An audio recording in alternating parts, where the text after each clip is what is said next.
कहानी की जरा सोचो, तुम एक ऐसी सुरंग में फंस जाओ जहां से बाहर निकला ही ना जा सके, फिर चाहे तुम कितनी भी कोशिश क्यों ना कर लो। कुछ ऐसा ही होता है इन लोगों के साथ। कहानी की शुरुआत होती है चाइना के एक पहाड़ी इलाके में, जहां एक लड़की लिफ्ट लेकर एक आदमी की कार में जा रही थी। अचानक उसे सीट के नीचे किसी लाश का हाथ दिखाई दिया। ये शरीफ सा दिखने वाला आदमी असल में एक सीरियल किलर है। उसी वक्त उसने कार रोक दी और तेज धार हथियार से लड़की का खून कर दिया। कुछ दिन बाद एक बस कुछ लोगों के साथ उसी रास्ते से जा रही थी, जब रेडियो अनाउंसमेंट हुई कि उस रास्ते पर एक्सीडेंट होने की वजह से आगे जाने की इजाजत नहीं है। फिर ड्राइवर टोनी ने कच्चे रास्ते की ओर बस मोड़ दी। अब बस के सामने एक सुरंग आ गई जहां से टोनी पहले कभी नहीं गुजरा था। वो आगे बढ़ने लगा और अचानक सुरंग में एक आदमी उसकी बस के सामने आ गया। इस सुनसान सुरंग में वो अकेला क्या कर रहा था, ये सोचकर सब डर गए। लेकिन वो आदमी एक पैसेंजर बनकर बस में चढ़ गया। ली ने अपने अखबार में देखा कि ये आदमी तो एक वांटेड क्रिमिनल है, लेकिन वो बिना बात खतरा मोल नहीं लेना चाहता था, इसलिए कुछ बोला नहीं। अब चलते चलते पूरे 20 मिनट हो चुके थे,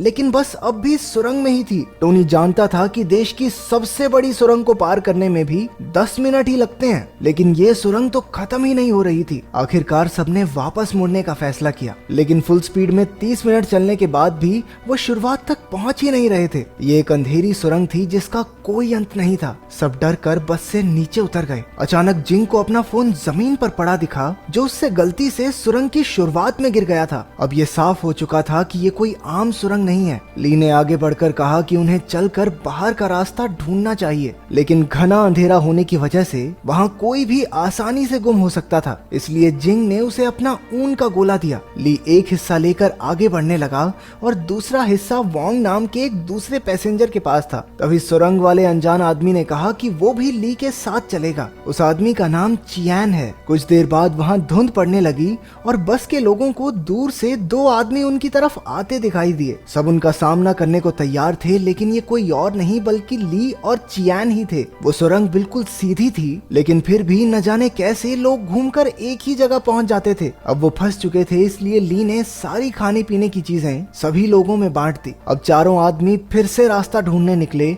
जबकि औरतें और बच्चे बस में ही रुक गए। थोड़ी देर बाद जिंग ने देखा कि सिर्फ 30 मिनट में ही उनकी बस पर धूल जम चुकी थी। घबराकर उसने सबको उठाया और बस से बाहर ले आई। उधर चारों आदमी भी एक बार फिर से वहीं पहुंच गए। टोनी ने देखा कि उनका खाना भी एकदम सड़ चुका था। इसका मतलब ये था कि इस भूल भुलैया में समय भी असली दुनिया के मुकाबले ज्यादा तेजी से बढ़ रहा था। उन्होंने बस में देखा तो उन्हें पूरी सुरंग का एक नक्शा दिखाई दिया, जो न जाने कौन वहां पर रखकर चला गया था। ली ने नक्शा समझने की कोशिश की, लेकिन उसी वक्त लाइट चली गई और अचानक ली भी गायब हो गया।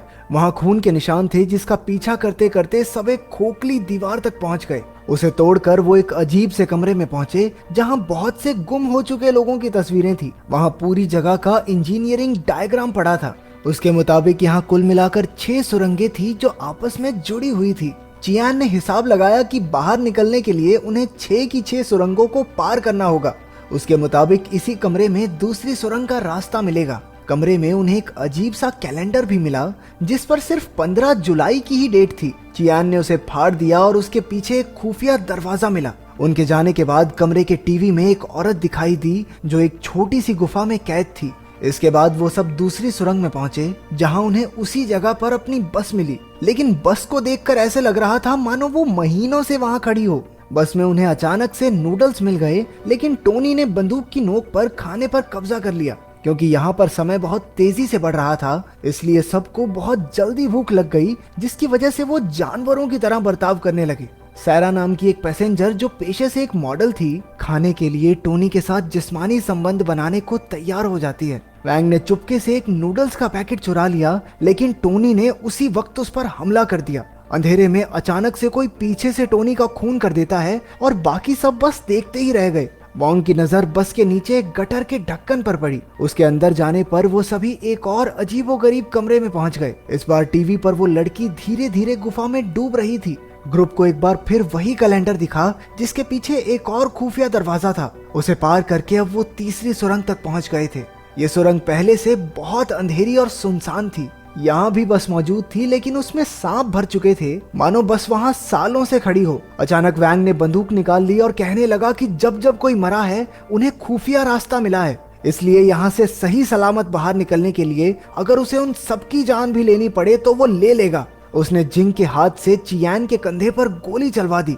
उसने उनके साथ आए दोनों बच्चों को कमरे में ले जाकर पीटना शुरू कर दिया और फैंग को गोलियों से भून दिया। उसने सैरा को भी गला दबाकर मारने की कोशिश की, लेकिन उससे पहले ही किसी ने पीछे से आकर उसका काम तमाम कर दिया। उसकी मौत के बाद अब उन लोगों को एक और खुफिया रास्ता मिला जो चौथी सुरंग में खुलता था। तभी जिंग नाम की वो औरत जो प्रेग्नेंट थी, उसकी डिलीवरी का समय आ गया और सैरा और चियान मिलकर बस की तलाशी लेने लगे। ये सुरंग लोगों का मानसिक संतुलन बिगाड़ देती है, इसलिए सैरा को अजीबोगरीब लोग दिखाई देने लगे। डर कर वो बस से बाहर भागी, लेकिन उसके चारों ओर लाशें ही लाशें थी। वहीं उसे एक शीशा दिखा और उसमें देखते ही किसी ने उसे पीछे से मार डाला। चियान, जिंग और पार्क आगे बढ़ने लगे, लेकिन रास्ते में ही जिंग का बेटा मर गया। अचानक जिंग ने अपना मानसिक संतुलन खो दिया और एक चाकू से चियान को भी मार डाला। चियान की आंख खुली तो वो एक सीक्रेट हॉस्पिटल में था। असली कहानी एक आर्मी ऑफिसर ने समझाई। असल में कहानी की शुरुआत में जेम्स नाम का जो सीरियल किलर हमने देखा था, उसे पुलिस ने पकड़ लिया था, लेकिन एक्सीडेंट होने की वजह से वो कोमा में था। जेम्स ने कई औरतों को किडनैप करके मार डाला था, लेकिन सायरा नाम की एक लड़की अभी भी जिंदा थी।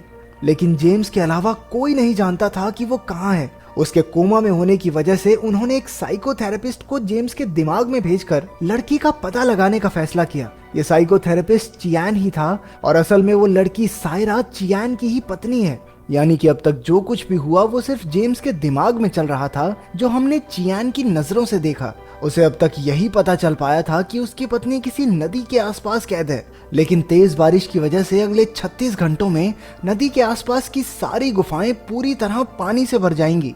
चियान ने आर्मी ऑफिसर को उस बार बार दिखने वाली तारीख 15 जुलाई के बारे में बताया। ऑफिसर ने कहा कि इसी दिन जेम्स के माँ बाप की मौत हो गई थी। उसकी माँ का एक ड्राइवर के साथ चक्कर था, जिसका पता उसके बाप को चल गया था। उसकी माँ ने अपने पति को मारकर अपनी भी जान दे दी थी।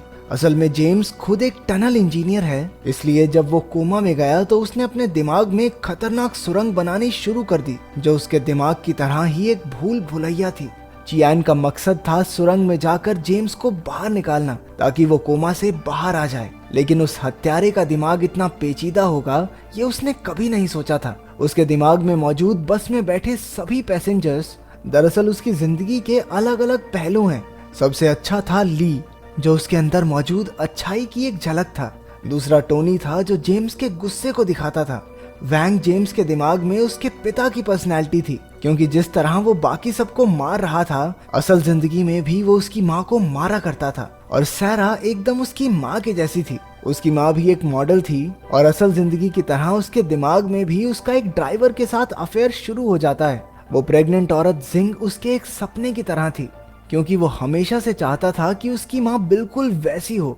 लेकिन वो भी उसके दिमाग में जेम्स की बुराई को बदल नहीं पाई और मारी गई। आखिर में बचे वो जुड़वा बच्चे जेम्स के बचपन को दर्शाते थे। लेकिन वहाँ कोई और भी मौजूद था जो बस में नहीं था, वो जिसने छुपकर ली, टॉमी और वैंग का कत्ल कर दिया था। अगले दिन चियान एक बार फिर से जेम्स के दिमाग में दाखिल हुआ।